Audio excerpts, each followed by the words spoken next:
Buenos días, iglesia. Sean todos bienvenidos a Iglesia Bíblica Petra. Bueno, les voy a pedir que por favor me acompañen en oración para poner este tiempo en las manos del Señor.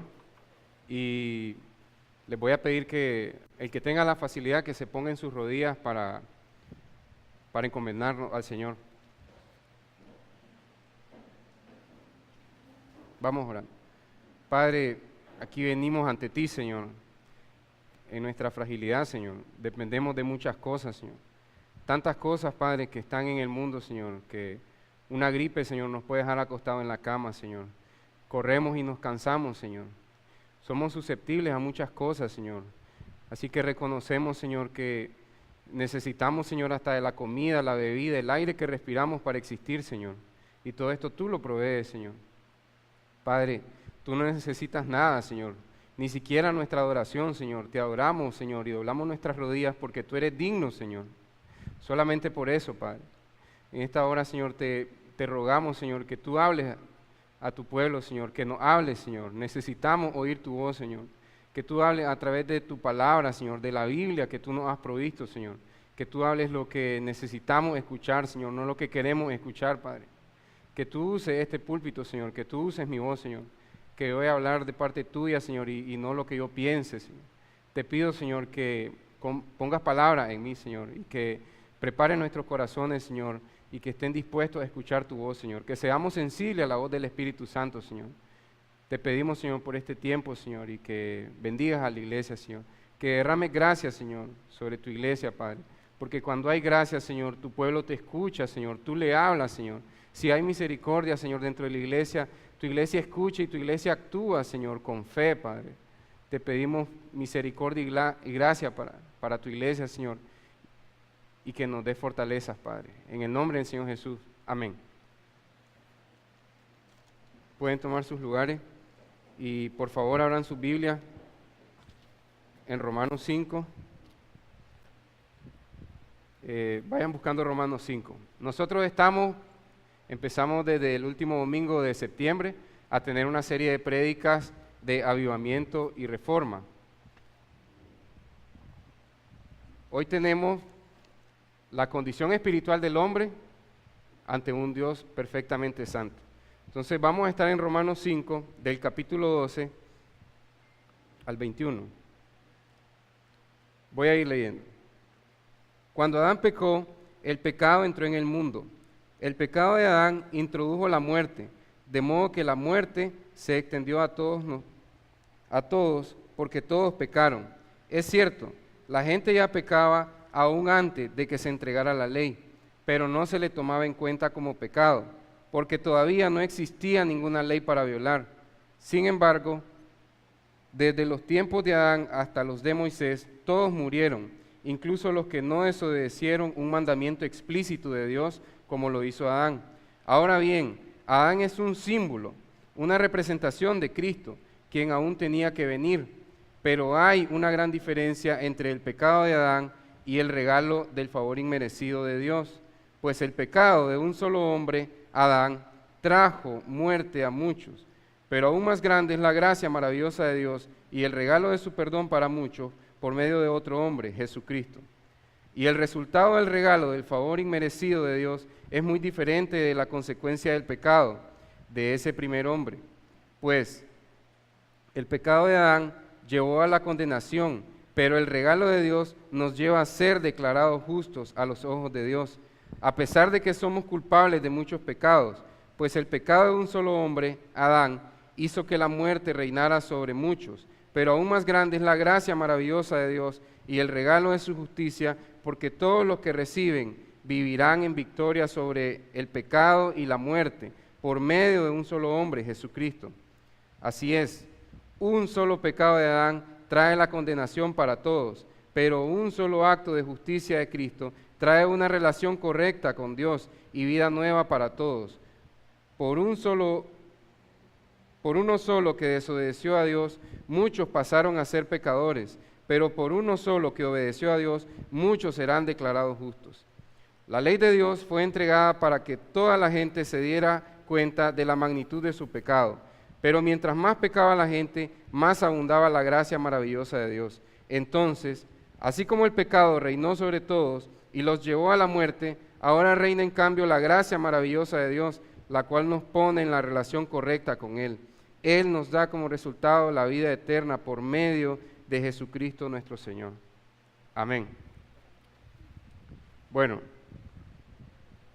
este pasaje es bien hermoso, pero también hay que ponerle mucha mente porque sí habla de nosotros y hace una muy buena conexión a nosotros. Quiero que pensemos por un momento que siempre hay un pero. En nosotros, en nuestra vida, siempre hay un pero.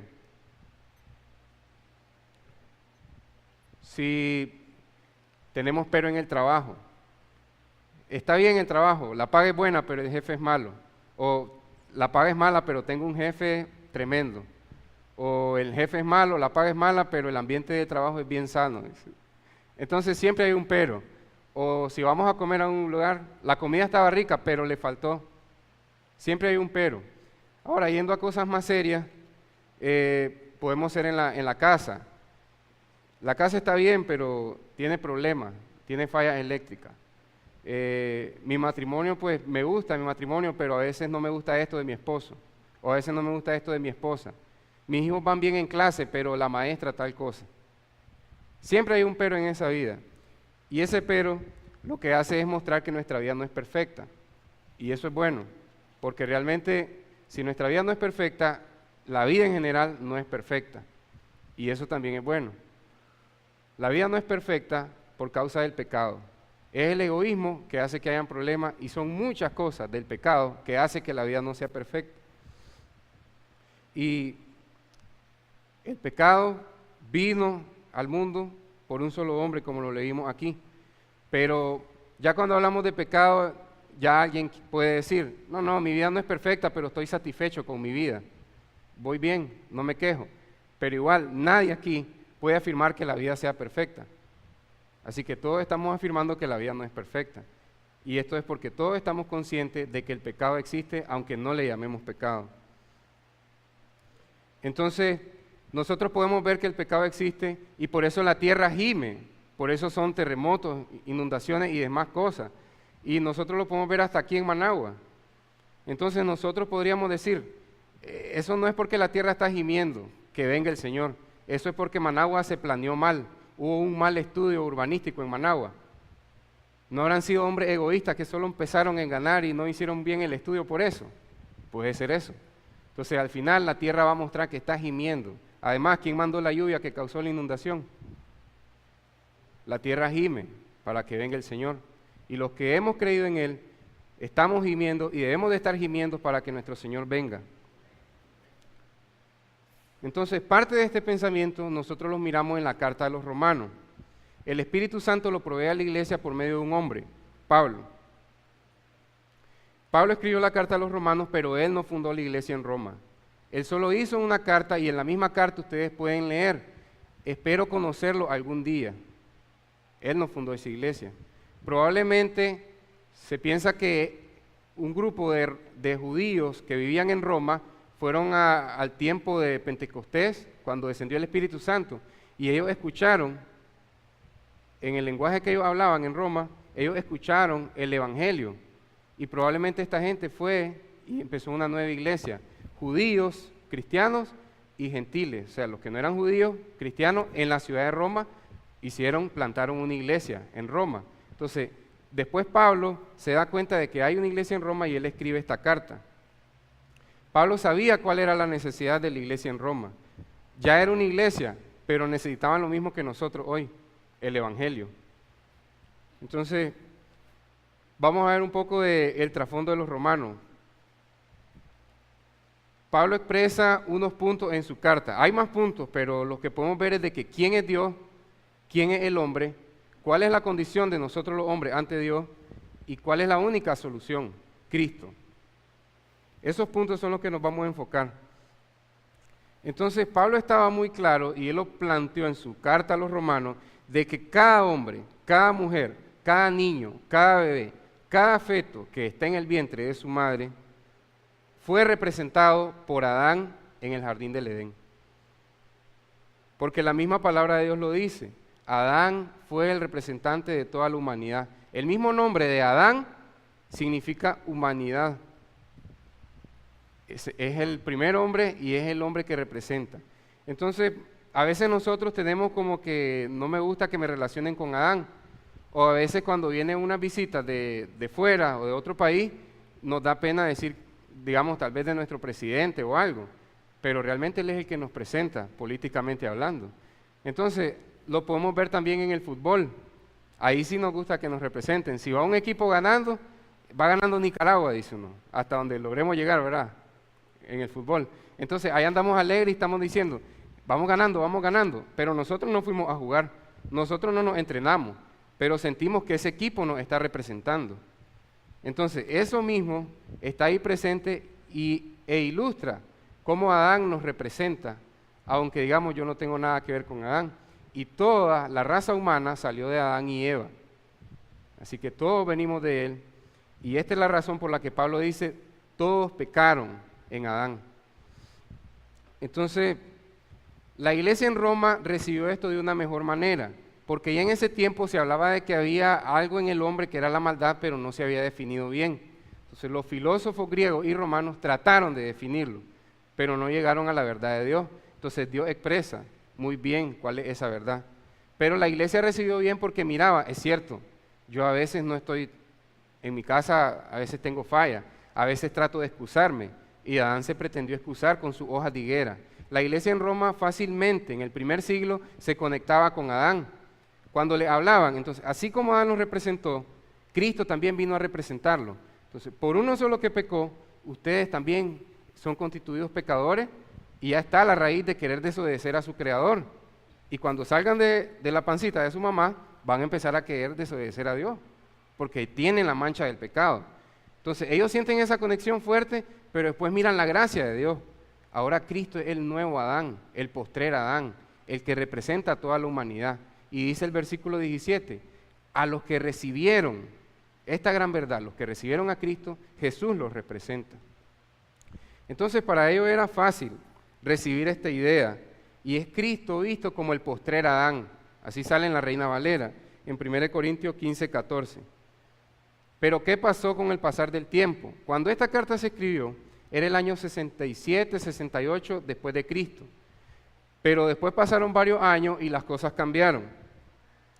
160 años después de haber recibido la carta, entonces Pablo manda la carta y a los 10 años aproximadamente él muere en Roma. Él murió en esa iglesia, no pudo seguir hasta España, por lo menos pues no está reflejado aquí.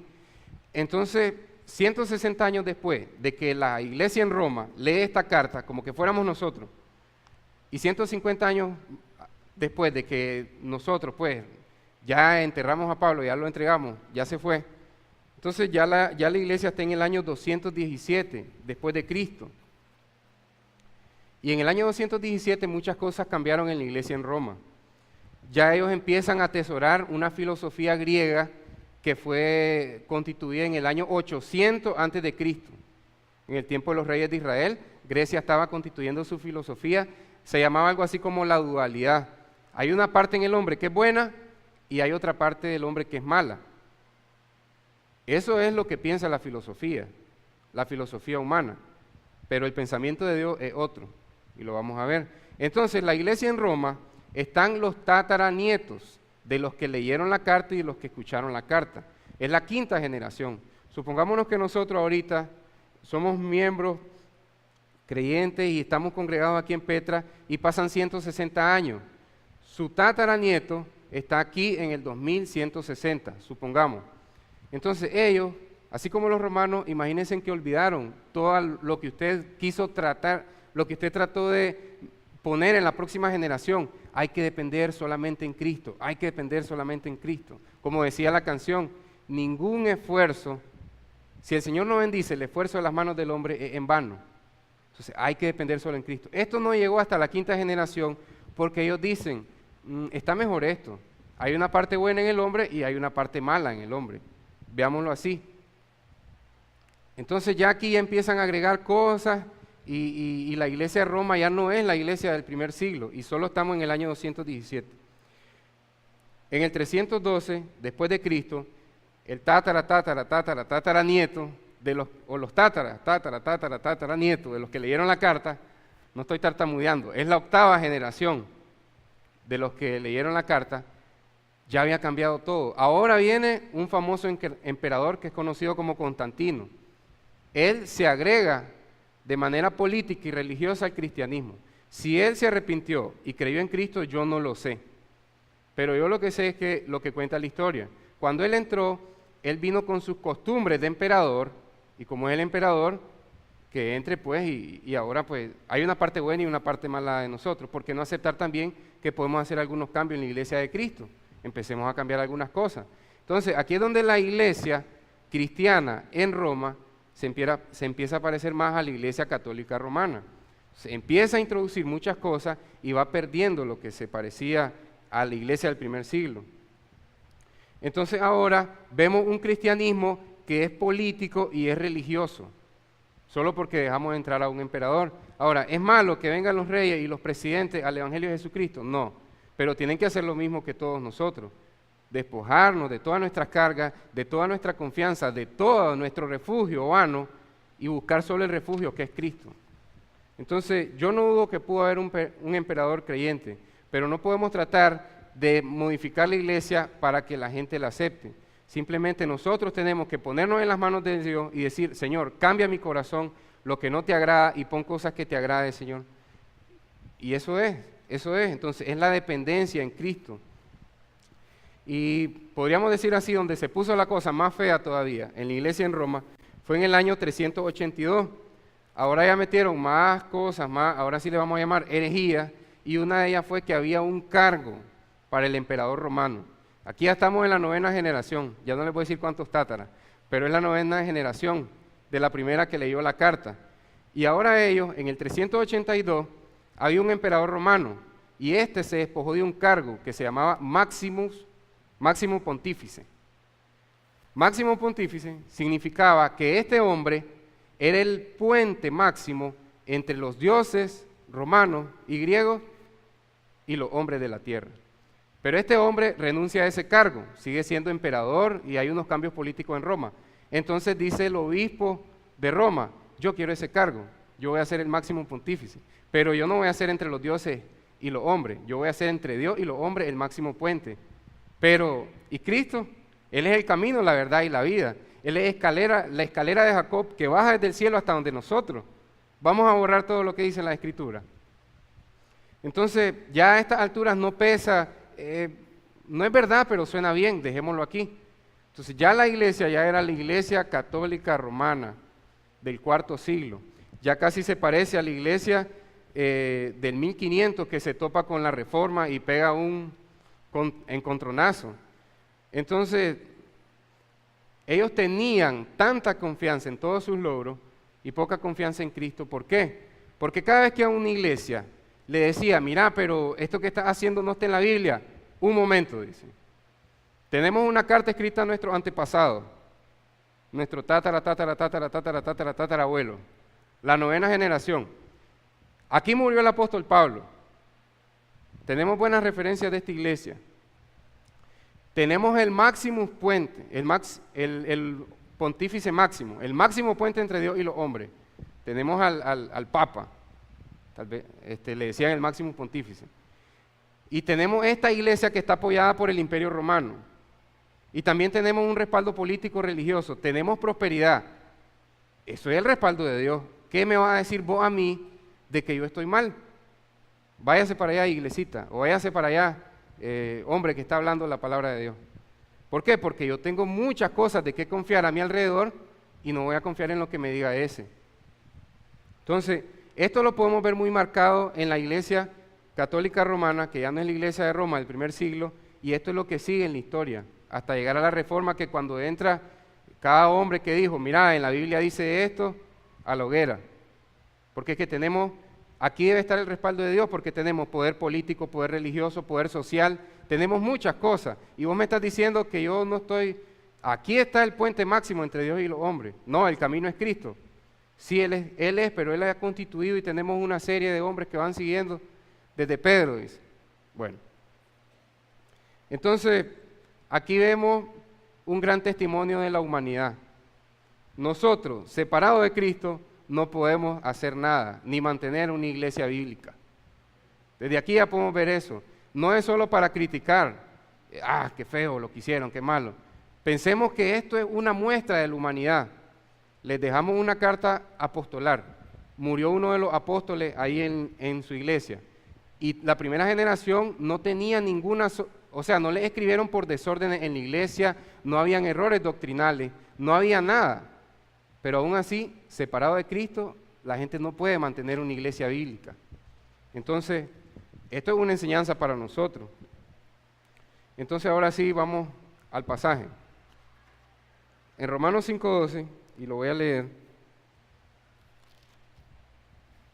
Cuando Adán pecó, el pecado entró en el mundo. El pecado de Adán introdujo la muerte, de modo que la muerte se extendió a todos, porque todos pecaron. Ahí en el griego hay una palabra, que no la tenemos aquí. Cuando dice todos pecaron, hay una palabra que dice epi. Esa palabra significa en. Entonces, todos pecaron en algo que ya se mencionó antes. Entonces, hay que buscarlo en la oración. Entonces, todos pecaron en Adán. Todos pecamos en Adán. Les voy a dar una muestra.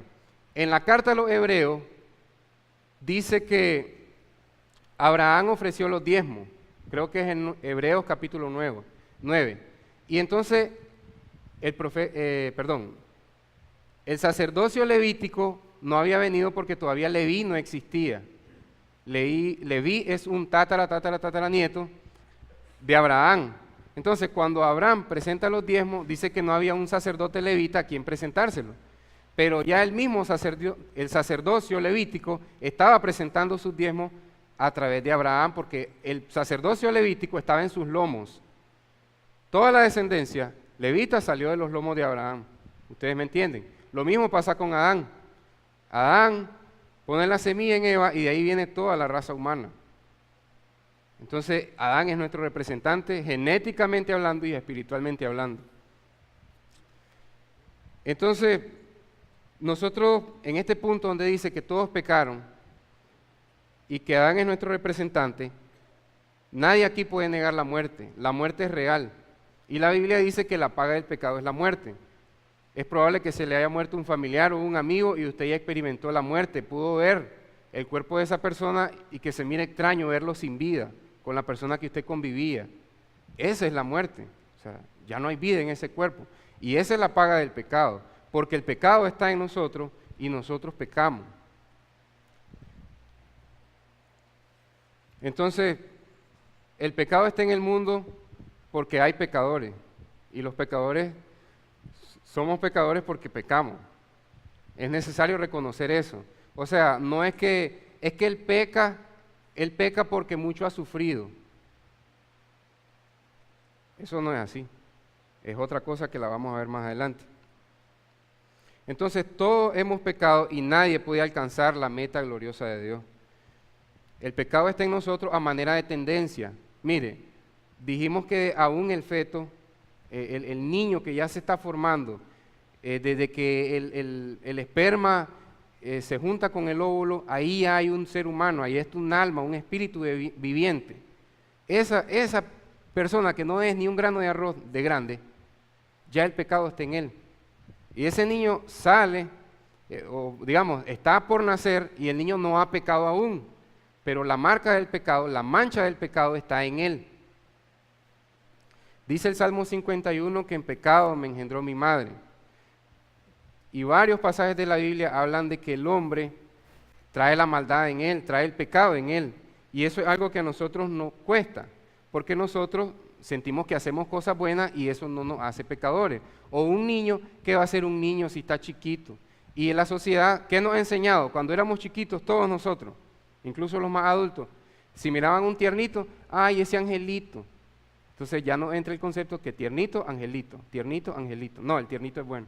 Entonces, él no ha cometido pecado, pero aún de chiquito va a cometer pecado. Va a robar el bombón de otro niño, va a ser egoísta con su juguete, le va a mentir a la mamá. Cuando la mamá le diga, a ver los zapatos, no gusta, no quiero. Eso va a decir. ¿Qué está diciendo? No estoy dispuesto a que vos me des órdenes a mí. Yo soy mi propio jefe. Eso es lo que está diciendo el niño chiquito. Se mira dulce y tierno por sus ojitos grandotes, sus cachetitos y todo lo que tienen los niños, ¿verdad? Pero pues trae la herencia del pecado. Entonces, toda embarazada carga en su vientre un hijo bello, con todo el diseño inteligente que Dios hizo, pero con la mancha del pecado. O sea, carga un pecador. No estoy negando el valor humano que Dios ha puesto, porque Dios sí echó ganas pues en la creación del hombre. Lo dejó hasta el final para hacer a Adán y a Eva, de último. Es lo mejorcito. Pero eso no quita que tengamos la mancha del pecado en nosotros. Eso no quita que ante Dios ya estamos, o sea, vamos a ver cómo nos presentamos ante Dios. Entonces, nadie puede negar el pecado porque todos hemos pecado. Entonces, tal vez tú lo llames falla o errores, pero déjeme decirle algo. Un error es 2 más 2 es 5. Pero mentirle a su esposa no es un error. Una falla es hacer una pared desnivelada, o una pared o un vestido recogido de un lado, o un ruedo más chiquito que el otro. Esa es una falla. Pero el pecado es otra cosa. El pecado es hacer todo aquello que no le agrada a Dios. Entonces meditemos en eso. No confundamos las cosas. Un niño no peca cuando dice que 2 por 2 es 5. Eso no es pecado, eso es un error matemático, pero no es pecado.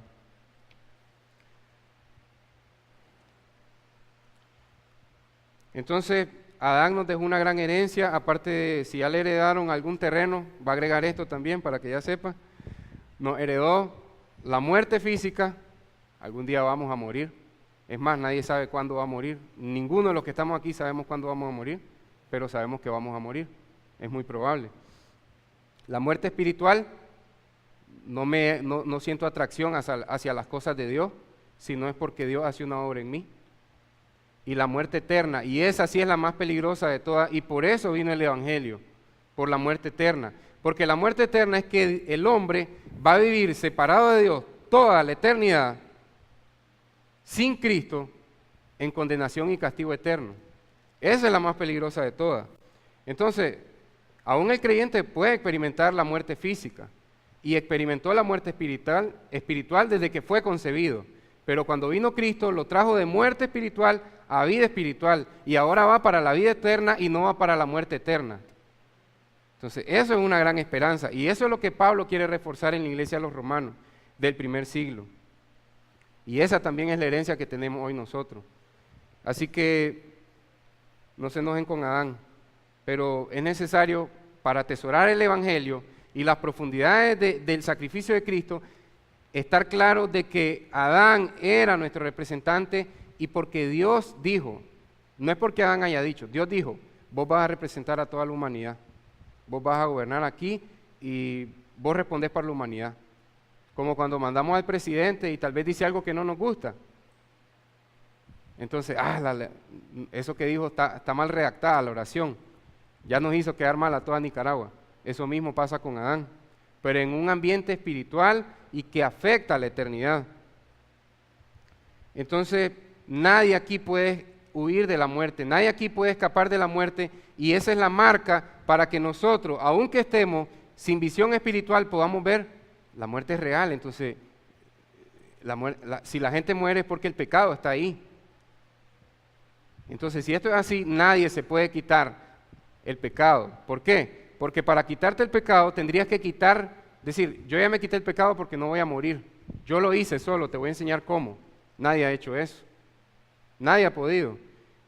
Solo Cristo puede quitar la mancha del pecado en nosotros. Y ese es el punto 1.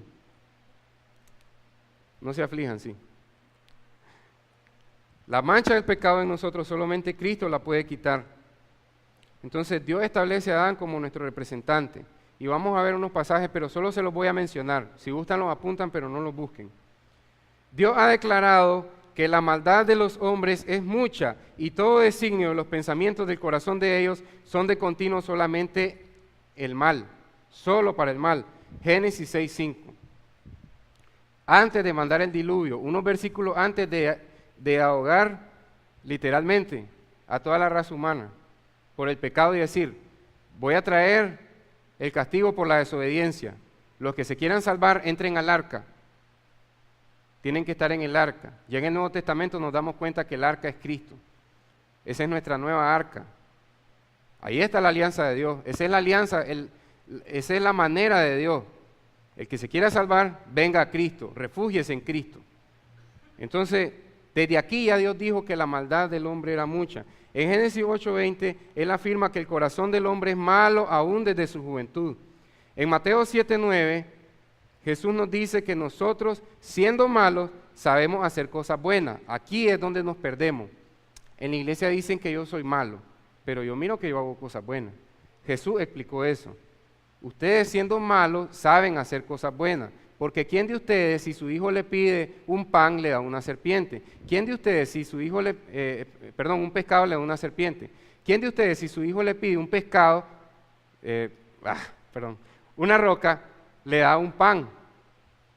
Entonces nadie va a hacer eso, porque ustedes son gente mala, yo soy gente mala, que hacemos cosas buenas. Por naturaleza, así somos. Entonces,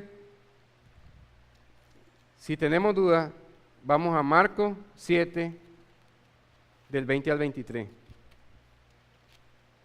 Ahí está hablando Jesús. Marcos 7, del 20 al 23. Y entonces agregó, es lo que sale de su interior lo que los contamina, o sea, lo que sale del corazón. Pues adentro del corazón salen los malos pensamientos, la inmoralidad sexual, el robo, el asesinato, el adulterio, la avaricia, la perversidad, el engaño, los deseos sensuales, la envidia, la calumnia, el orgullo y la necedad. Todas esas vilezas provienen de adentro, esas son las que los contaminan. Jesús habló, Dios ha dicho, no nosotros. Entonces, ya creo que yo aquí es suficiente para entender de que si el hombre dice, no, yo soy bueno, yo soy un hombre bueno que a veces se equivoca, ya estaría totalmente opuesto al mensaje de Cristo. Entonces ya pretenderíamos engañarnos a nosotros mismos. Y algo muy importante, ¿por qué Dios es tan radical? Vamos a verlo así. Perdón. Imagínense que fueron invitados a una gran celebración. Entonces, ustedes tienen que llevar la copa desde su casa. Y ustedes llevan la copa de su vino. En el camino, ustedes experimentan enojo hacia su esposa, hacia el esposo, hacia su hijo, un enojo feo que no es de Dios. Echen una gota de veneno en esa copa. Después van caminando y miran que una persona va con un vestido mejor que el de ustedes a la celebración. Sienten envidia, sienten celo, echamos otra copa. Van dos gotas de veneno en la copa. Vamos a la fiesta. Entonces ya llevamos 2 copas y así vamos el camino, solo con una sola cosa. Si nos identificáramos solo con una sola cosa, pero realmente tenemos más gotas para echar en esa copa. Yo creo que la mía se rebalsaría, todo lo que ha pasado en mi vida. Piensen ustedes en la suya. Cada gotita, ¿cuántas gotas necesita una copa para llenarse? Total que llegamos con la copa a la celebración y nos dice el rey que nos mandó a llamar para celebrar. Supónganse, esto es una sola suposición. Comparte conmigo tu copa, yo te voy a dar la mía. La mía te va a dar vida eterna. ¿Qué tenés vos para mí? Ustedes le dan la copa sin hablar, el rey va a ver lo que es y la va a desechar. Me traes veneno. Y yo soy limpio, yo soy santo, yo soy puro, yo soy recto. Una sola copa, una sola gota que hubieras traído en tu copa era suficiente para manchar mi santidad. ¿Cómo pretendés traer esa copa ante mí? Eso hubiera dicho el rey. Ya saben de qué rey estamos hablando. Y lo que estamos diciendo es una suposición. Pero ahora piensen, ¿cuántas gotas de veneno podemos identificar? Aunque fueran pocas, es suficiente para matar a una persona si fuera veneno. Es suficiente para opacar la santidad de Dios. Entonces, Dios es santo, santo, santo. Y esa sola gota de enojo, de envidia, Él no la va a tolerar en su celebración, que es por toda la eternidad. Entonces, por eso es que a veces percibimos a Dios como que muy radical. Es porque es una celebración. Y toda esa celebración va a expresar la gloria de Él. Y Él quiere que los que estén ahí expresen la gloria del Padre y la gloria del Hijo en toda la celebración. Y luego en Lucas 16:15, Jesús nos señala que lo que los hombres tienen por sublime delante de Dios es abominación, porque en este punto alguien puede decir, está equivocado, yo conozco la bondad del hombre, yo he visto gente actuar con una bondad. Jesús ya lo dijo, sí, siendo malos hacen cosas buenas. Entonces, lo que nosotros tenemos por sublime ante Dios es abominable. En el mejor esfuerzo humano, lo de Adán, estoy desnudo, me tapo con hojas de higuera. Ese es lo que él considera sublime. Las hojas de higuera, su esfuerzo de cortarla, agarrarla, ponérsela y taparse con las hojas de higuera, ese es su esfuerzo. Lo que él considera por sublime y Dios lo considera abominable y lo quita y le pone piel de aquella criatura inocente para que él estuviera cubierto y no estuviera desnudo. Entonces, en este punto, ya para resumir esta parte, el pecado ha dañado nuestra voluntad, ha dañado nuestras emociones, ha dañado nuestra mente y nuestro cuerpo. Está nuestro cuerpo porque va a morir. El cuerpo está muriendo día con día por el pecado que está presente. Y esto Dios lo dejó en su gran amor para que nosotros los pecadores viéramos que el pecado es real y es un mal que está en nosotros. Entonces, lo otro es daño físico. Y no me refiero a que estoy perdiendo daño en la mente. No estoy refiriéndome a que estoy perdiendo la memoria, porque el pecado eso es la parte física, que también daña el cerebro, cómo funcionan sus conexiones. Estoy hablando de que a veces vamos a pensar cosas malas y a veces pensamos cosas buenas, pero pensamos esas cosas malas. Nuestra mente ha sido corrompida con el pecado. Y después tenemos las emociones. A veces voy a sentir alegría con mi hijo, amor por mi hijo, amor por mi hija, pero a veces voy a sentir furia y voy a querer decirle, estás castigado, va a tu cuarto. Y con un enojo, y no es porque lo que hizo ofende a Dios, sino porque me tocó a mí, mi identidad como padre. Entonces, salen esos malos pensamientos, esas malas emociones, mostrando que cada área de nosotros integralmente quedó corrompida por el pecado. Y esto es lo que se conoció como depravación total. En sí la palabra golpea, pero si vemos su trasfondo, el hombre está corrompido en todas las áreas, emocionalmente, su mente, los pensamientos del hombre. También tenemos el cuerpo se está deteriorando día con día. A uno no, más que otro, pues, nos pega. Se nos hacen más las patas de gallo. Entonces, nosotros vemos eso. Eso es real y nadie lo puede negar, y eso es que el hombre fue corrompido en todas las áreas. Aparte que Adán nos hereda la gran herencia del pecado, valga la redundancia, nosotros agregamos a ese pecado original, agregamos más pecados que son los de nosotros, ya como pecadores, echando a andar lo que bien sabemos hacer. Entonces es necesario, y Pablo planteó bien, la conexión con Adán a los romanos para que ellos atesoraran más y corrieran más rápido al refugio que es Cristo y atesorar más el sacrificio de Cristo. Porque si a mí me dicen que Dios es santo y Cristo murió por tus pecados, pues no soy pecador. Me salto esa parte en mi mente, en mi corazón y digo, no, es que ya Cristo murió por mí. Pero cuando reconocí mi verdadera condición espiritual. Entonces, por eso es el punto número 2, nuestra naturaleza pecaminosa es la que nos aparta de Dios, pero Cristo nos reconcilia si recibimos su justicia. Miren, en el versículo 13, ya estamos abordando el punto, en el versículo 13, Pablo abre un paréntesis. Lo que dijo en el 12, Pablo lo va a explicar. Desde el versículo 13 hasta el 17 es un paréntesis. Así que veamos esto como un paréntesis, vamos a pasar rápido por él. Ya en el 18, él afirma lo que dijo en el 12, pero del 13 al 17 es un paréntesis. Véanlo así. El versículo 13 muestra que no teníamos un lugar donde apuntar. Vamos a ver la ley de Dios. Aquí está, no mentirás. Lo voy a tachar, ya mentí, no mentirás. O sea, no teníamos esa relación física con la ley. La ley estaba en nuestros corazones y uno sentía la conciencia, el peso por haberle mentido a la esposa. Antes de Moisés, uno sentía ese peso. Fui muy duro con mi vecino. Fui muy malo con el burro, el buey de mi vecino. Se lo voy a ir a dejar mejor. Entonces uno sentía ese peso.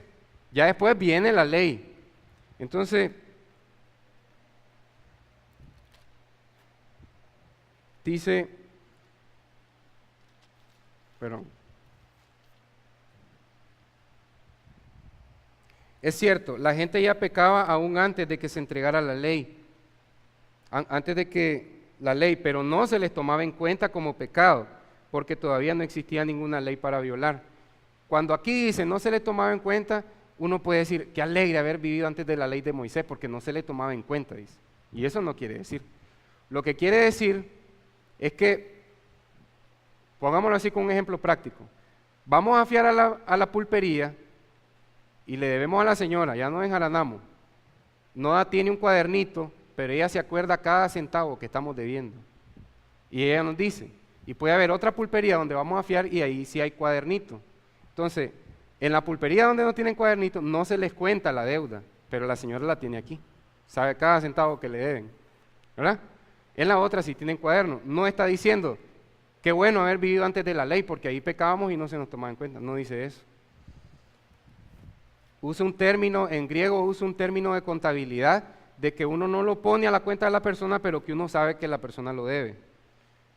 Entonces eso va pasando así, y ya en el versículo del 15 al 16 empieza lo bonito. Pablo pone aquí a Adán y a otro lado a Cristo, y empieza a compararlo. El primer Adán, el postrer Adán, y empieza a decir cosas que hizo uno. Este Adán pecó y desobedeció a Dios, entonces ahora Él nos deja el pecado como herencia y ahora nosotros traemos el impulso de pecar ante Dios. Este postrer Adán, que es Cristo, cumplió la ley de Dios, vivió una vida recta, es santo, murió en la cruz por perdón de nuestros pecados y con una sola vez que Él murió vale para siempre para traer vida eterna. Entonces, lo de Adán, eso no lo tenés ni que pedir, ya se te pone a tu cuenta. Lo de Cristo, hay que venir a confiar en Él, hay que recibirlo a Él y hay que dejar ese refugio en el que nos estamos metiendo. Y eso es lo que Pablo empieza a plantear del versículo 15 al 16. Dice el 16, y el resultado del regalo, del favor inmerecido de Dios, es muy diferente a las consecuencias del pecado de ese primer hombre. Pues el pecado de Adán llevó la condenación, pero el regalo de Dios nos lleva a ser declarados justos a los ojos de Dios, a pesar de que somos culpables. O sea, a pesar de que somos culpables, como en un juicio se nos declara inocentes porque alguien pagó la fianza. Ese alguien es Cristo. Por muchos pecados, dice. Entonces, declarado justo es la justificación. Todo aquel que confíe en Cristo, en que deje su refugio religioso, en que deje de estar ignorando estas verdades del Evangelio y venga a Cristo, es declarado justo porque, Señor, ya no quiero confiar en nada de lo que estoy confiando. En mi casa, en mi trabajo, estoy pensándome que soy un hombre bueno. Señor, pero reconozco que no. Soy ese hombre que dice la Escritura, tengo conexión con Adán, necesito a Cristo, que Él me salve, Señor. Reconozco mis pecados, reconozco mi falla. Esto es lo que se pretendía, ver la gran diferencia y los legados de estos dos Adán, el primer Adán y el postrer Adán.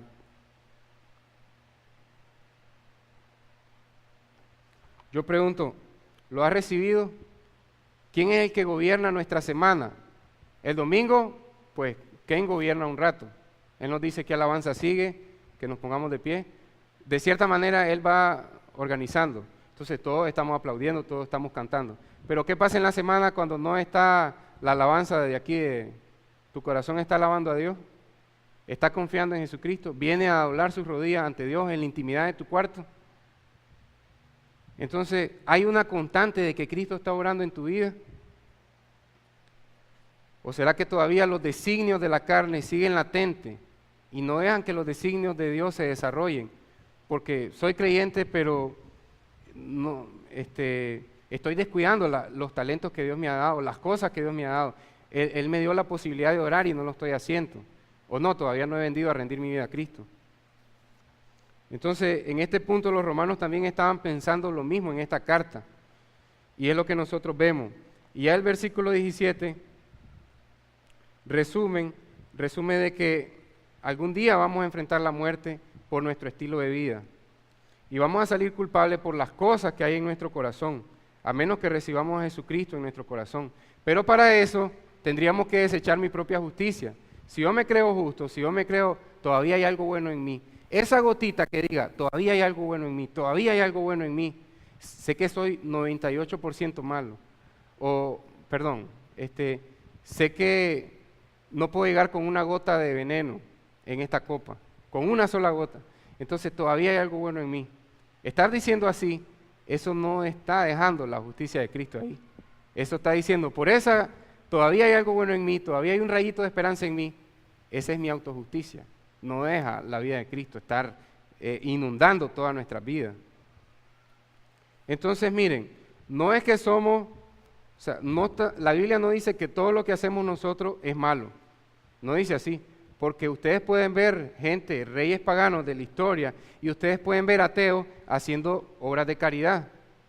Y Jesús dijo que ustedes son gente mala que hacen cosas buenas. Eso es lo que nos dijo Jesús a nosotros. Pero sí hay que ver que cuando nosotros ponemos la confianza en ese miligramo de justicia humana, ya estamos despreciando la justicia de Cristo.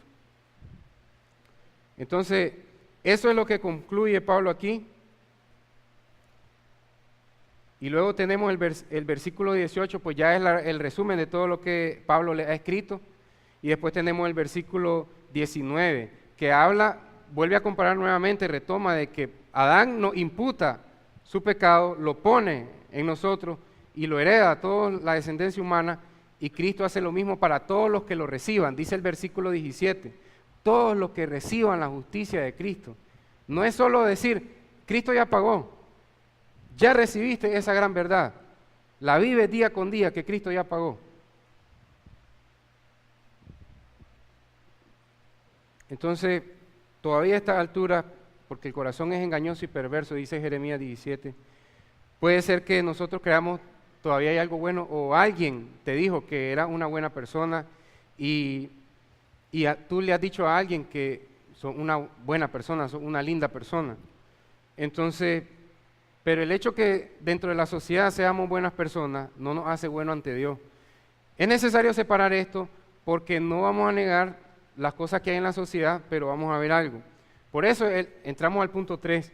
Solo la palabra de Dios muestra nuestra condición espiritual, no nosotros, no la sociedad. Entonces, yo creo que hay buenas mamás. Yo creo que hay buenas esposas. Yo tengo una buena esposa, gracias a Dios. Yo creo que hay buenos profesores, creo que hay buenos alumnos, buenos estudiantes, yo creo que hay buenos niños, aquí hay varios buenos niños, otros pues se portan bien hiperactivos pero siguen siendo buenos niños, pues. No han quemado la casa todavía. Entonces podemos ver que hay gente pues como llamamos nosotros gente buena, pero ese es nuestro lenguaje social y horizontal, hay gente buena, horizontalmente hablando. Conozco buenos mecánicos también, la mayoría no, pero hay un grupo de buenos mecánicos todavía en Nicaragua, gracias a Dios. Y también conocemos buenos dentistas y así, buenos cirujanos. Yo conozco un buen doctor que te va a atender ya. Pero entonces, por esos conceptos de aquí, de la tierra donde nosotros vivimos, cuando viene Dios y se presenta en su trono, sentado, nosotros decimos, pero si yo soy un buen doctor, pero si yo soy una buena mamá, pero si yo soy una profesora, pero si yo soy una buena dentista, pero si yo soy una buena negociante. Entonces pensamos que el hecho que en la sociedad seamos buenos para algo, eso no quiere decir que somos buenos ante Dios. No nos hace buenos ante Dios. Por eso es que solo la palabra de Dios muestra nuestra condición.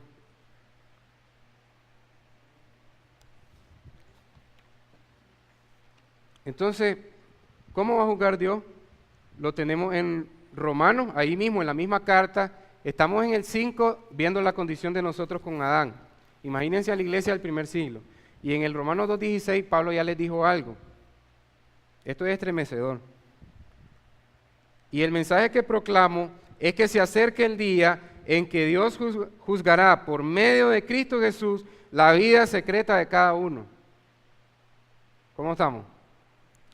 La vida secreta de cada uno.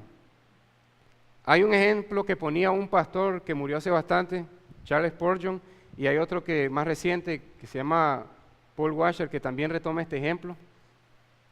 Digo los nombres para que no crean que yo inventé el ejemplo. No se me hubiera ocurrido. Él dice,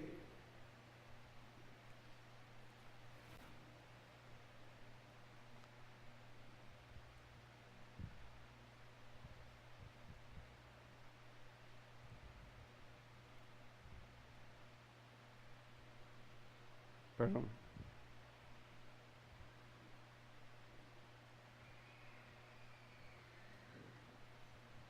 Así.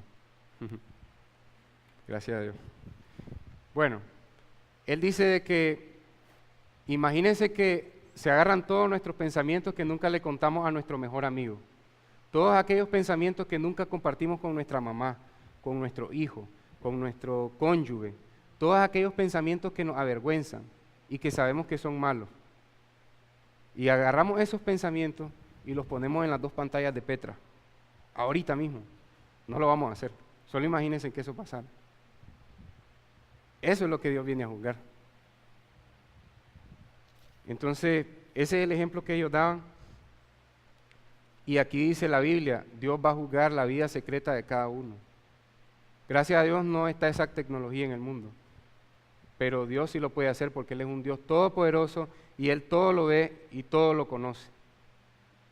Entonces, esas cosas que nunca has querido compartir con nadie son las cosas que tienes que confesarle a Dios de rodillas en tu cuarto, en tu intimidad, y reconocer quién eres, porque Él ya lo sabe, pero está esperando que se lo diga. Si la gente supiera la vida secreta de nosotros, no andaríamos tan orgullosos y altivos en la calle, como cuando andamos estrenando una camisa o algo, ya decimos, qué alegre, llevo camisa nueva. Pero recordando la vida secreta de nosotros, ¿habría chance, o que ya toda la iglesia miró la vida secreta de nosotros? ¿Habría chance de sentirse orgulloso con la camisa nueva? No hay. Y eso es lo que pasa. ¿Habría chance de sentir orgullo con un ser que sabe todos los secretos de tu vida? No hay chance. Entonces, aunque el hombre trate por todos sus medios de reconciliarse con Dios, no puede, por el pecado que gobierna en su corazón. Y esto quiere decir también los pecados secretos que nadie conoce. Por eso es que es fácil sentirse bueno y sentir que Dios me va a salvar porque todavía bueno hay algo en mí, porque nadie conoce nuestra vida secreta, no aquí en la tierra, pero Dios sí la conoce. Y vamos a ir ya al Salmo 18. Imaginémonos con esa vida secreta ante Dios. Vamos a ver una manera poética, una ilustración de cómo se presentaría Dios ante nosotros. Solo lo apuntan ahí, yo se los leo. Salmo 18, del 7 al 13. Entonces la tierra se estremeció y tembló, se sacudieron los cimientos de las montañas, temblaron a causa de su enojo, de su nariz salía humo a raudales, de su boca saltaban violentas llamas de fuego, carbones encendidos se disparaban de él, abrió los cielos y descendió, había oscuras nubes de tormenta debajo de sus pies, voló montando sobre un poderoso ser angelical, remontándose sobre las alas del viento, se envolvió con un manto de oscuridad y ocultó su llegada con oscuras nubes de lluvia. Nubes densas taparon el brillo a su alrededor e hicieron llover granizo y carbones encendidos. El Señor retumbó desde el cielo. Presentémonos ahí con nuestra vida oscura ahorita mismo. ¿Qué vamos a hacer? No hay salida. Y no ha hablado el Señor, solo se mostró. Ahora veamos otra manera poética de ya el Señor se presentó y nos podría hablar así, algo similar a esto. Lo que le dijo a la orgullosa Samaria que no se quería rendir ante el Señor, Isaías 28, versículo 14 al 18.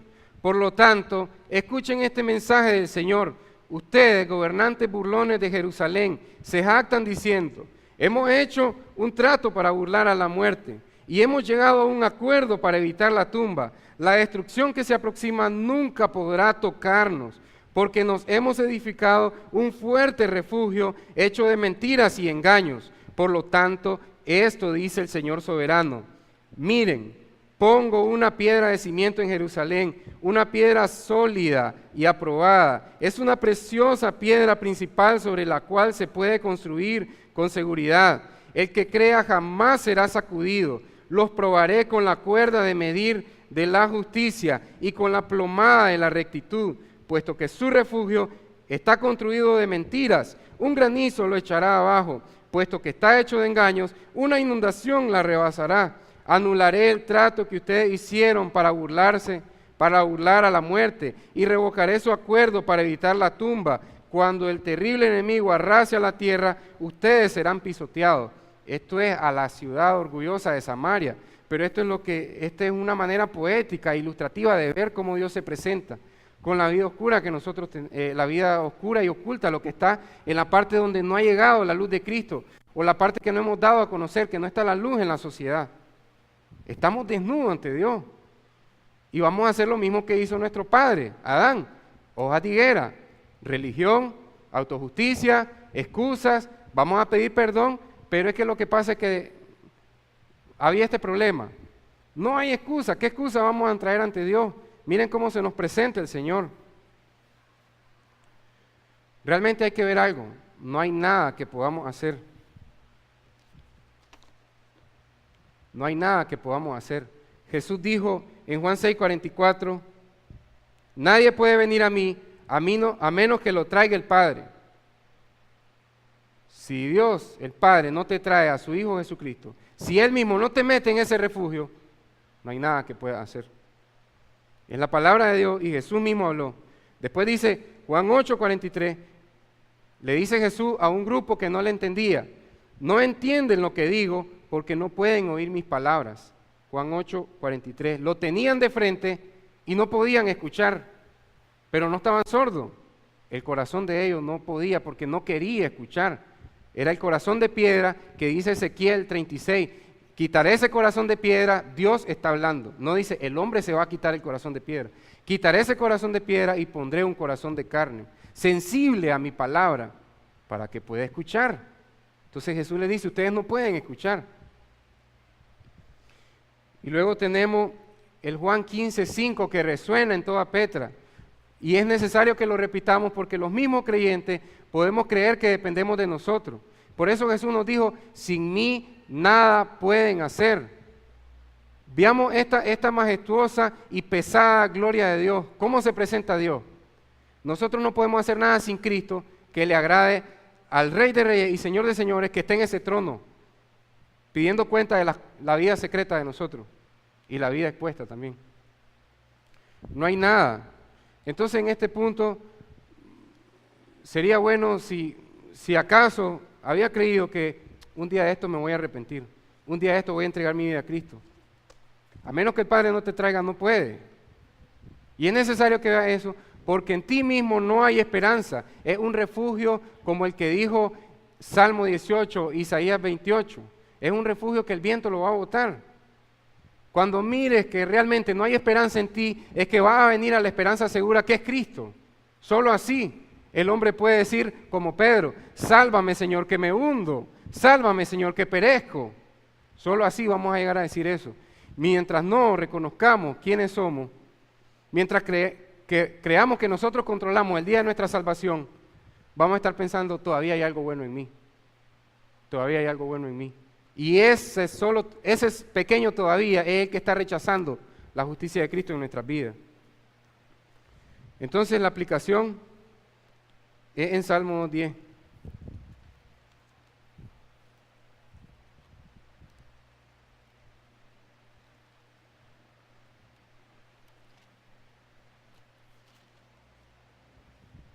Aquí está hablando el Antiguo Testamento de Jesucristo, el Hijo de Dios, Dios mismo. Salmo 2 del 10 al 12. Ahora bien, ustedes reyes, actúen con sabiduría, quedan advertidos, ustedes gobernantes de la tierra. Sirvan al Señor con temor reverente y alégrense con temblor. Sométanse al Hijo de Dios, no sea que se enoje y sean destruidos en plena actividad, porque su ira se enciende en un instante. Dios nos manda a hacer 5 cosas. Actúen con sabiduría, esta es la aplicación. Actúen con sabiduría, sirvan al Señor con temor reverente, sométanse al Hijo de Dios, alégrense con temblor. Entonces, esto pareciera, dice, no sea que sean destruidos porque su ira se inflama de repente. A la chorro. En ese Dios es el que yo voy a confiar. Sí, porque es el Dios todopoderoso, es aplastante. La palabra gloria del Antiguo Testamento significa pesado, pesadez. La gloria de Dios es pesada y aplastante. Pero mira el consuelo del salmista, pero qué alegría para todos los que se refugian en Él. En medio que este Dios es pesado, o sea, pesado en poderío, majestad, en su reino, y que tiene una gloria pesada, Qué alegría para los que se refugian en Él, porque cuando caiga su puño de juicio, el que esté guardado en Cristo, ahí es inconmovible, todo lo que esté ahí adentro va a ser salvo. La gente dice, yo ando con Dios, no tengo de qué preocuparme. Necesita estar en Cristo y que Cristo viva en ti.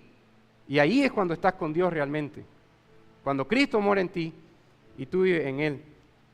Iglesia, nosotros lo que necesitamos es refrenar ese impulso de autojusticia o ese impulso de querer ponernos las hojas de higuera. Necesitamos dejar eso y ver siempre, Señor, sin ti no puedo. Tú me das el querer y el hacer. Cuando yo quiero hacer algo para tu obra, tú me diste ese deseo. Cuando yo hago algo y queda bien, tú me diste el hacer, Señor. Filipenses 2:13. Qué alegre para todos los que confían en Él. Bueno, vamos a orar para poner este tiempo en las manos de Dios y que esta palabra resuene en nuestros corazones. Porque realmente, cuando todo esto termine aquí en la tierra, Dios va a buscar un rastro de eternidad. Y si en tu vida no está la eternidad, Él va a destruir todo lo que no sea eterno. Celulares, las columnas de este edificio, tu mismo cuerpo. Y a los que crean en Él le va a dar un nuevo cuerpo, glorificado. Entonces, donde Dios mire y no hay eternidad, ahí Él va a destruir. Pero si en tu corazón está Cristo, que es el Dios eterno, es la eternidad misma hecha persona, Dios no va a destruirte, porque Él va a ver a su Hijo, que es eterno en ti. Piensa bien, hay eternidad en tu vida. Vamos a orar. Padre, gracias por este tiempo, Señor. Te pido, Señor, que tengas misericordia y gracia en nuestros corazones, Señor. Si acaso ya hemos creído en ti, Señor, reconocemos, Señor, que hemos atesorado, Señor, otra vez las hojas de higuera de Adán para vestirnos de manera religiosa a veces, Señor, o querer valernos de nuestra propia justicia, Señor. Te pedimos perdón por eso, Señor, y te pido que seas tú, Señor, el que nos ayude a vivir más dependiendo de Cristo, viniendo al refugio que es Cristo, soltando esas hojas de higuera y viniendo a la vida verdadera, porque sin Cristo nada podemos hacer, Señor. Y si acaso, Señor Jesús, no hemos creído en ti, Señor, te pido que nos des un nuevo corazón, Señor, de piedra, de carne, perdón, Señor, y que nos quites el corazón de piedra, Señor, para que podamos confiar en ti, Señor, y ser sensibles a tu palabra, Señor. En tu nombre santo, Señor, te pedimos esto, Padre. No queremos, Señor, irnos de aquí sin un gramo de eternidad, Señor. Queremos toda la eternidad en nosotros. Queremos a Cristo, Señor. El día que tú vengas a juzgar nuestra vida y no esté la eternidad en nosotros, ¿qué va a ser de nosotros, Señor? Pero qué alegre los que se refugian en Él. Qué alegre los que se refugian en Cristo. Padre, que esto sea una realidad en nosotros, Señor. En el nombre de Jesús, Señor. Amén.